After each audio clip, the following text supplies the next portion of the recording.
The Hindu Editorial. Countering terror.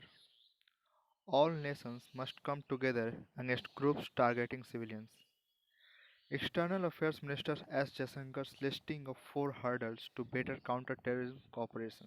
Example: a state support for financing terror, multilateral mechanisms that are opaque and agenda-driven, double standards and politicization of countering terrorism according to where terror groups belong, and the next frontier, the use of emerging technologies such as drones and virtual currency by terrorists needs attention.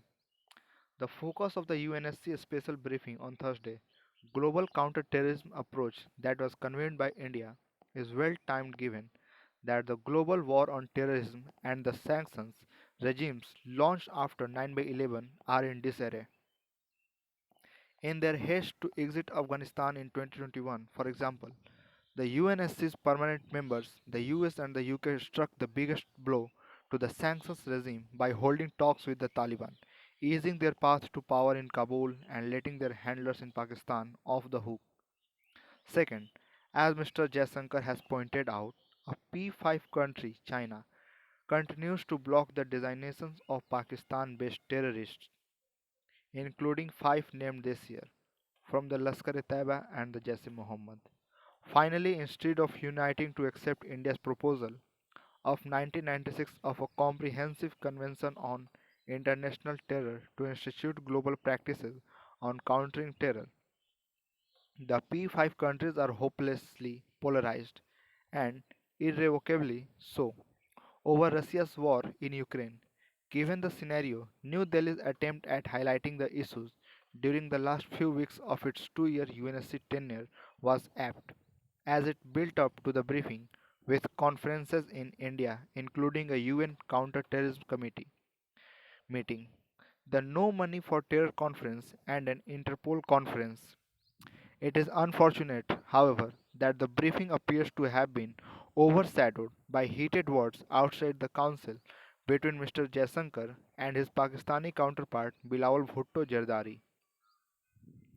In response to Mr. Jaishankar's comments on Pakistan being the epicenter of terrorism, Mr. Bhutto chose to launch a personal tirade against Prime Minister Narendra Modi and the 2002 Gujarat riots.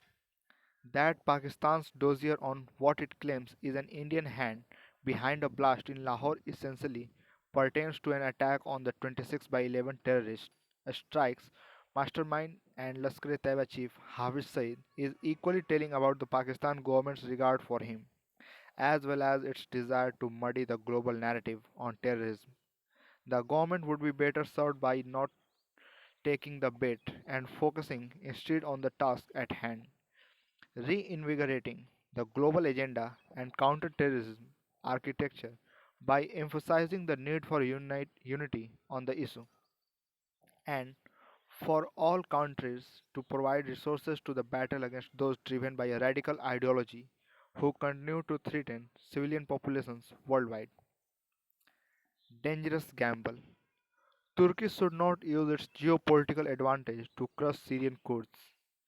Turkey's recent attacks on Syria's Kurdish towns and its threat of a ground invasion could destabilize the border region, which has yet to recover from the scars of a long civil war and the violence by the Islamic State terrorist group.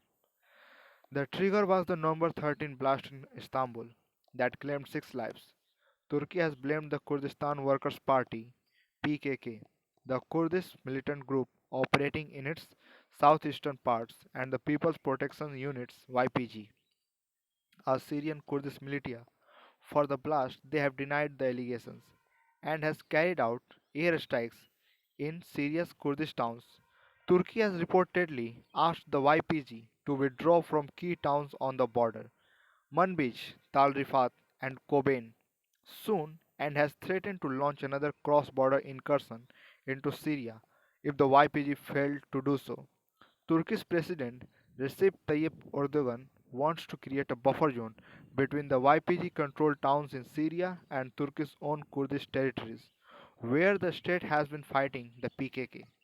Ankara sees the YPG as an ideological and organizational brother of the PKK, which it has designated, along with the US and European countries, as a terrorist organization. Turkey has carried out several incursions in the past into Syria, gobbling up territories now manned by the Syrian National Army, a rebel umbrella group that is opposed to Damascus and backed by Ankara. But Turkey has also come under pressure from the US, its NATO partner that backs a YPG led military group, and Russia, an ally of the Syrian regime which placed constraints on its operations. However, however, Russia's Ukraine war seems to have altered the geopolitical reality in the region in Turkey's favor. A preoccupied Russia would not like to antagonize Turkey, which, despite being a NATO member, has not joined the US led sanctions, and the US would want Ankara's support for the inclusion of Sweden and Finland into NATO. This opens a space for Mr. Erdogan to up the ante in Syria, but this could be a dangerous bet. The IS had captured most of these border towns in 2014 to 15. The YPG, with US help, had fought hard against the IS to liberate the region. Now under attack, the YPG has already said it would end patrolling of many towns on the border. A Turkish incursion could trigger further chaos, which could help Islamist militants to regroup and push the Kurdish population, already victims of years of wars, into further misery. Instead of taking the military path, Mr. Erdogan should hold talks with Russia and the US, which have better ties with the Syrian Kurds, to find a workable solution to stabilize the border. Thank you.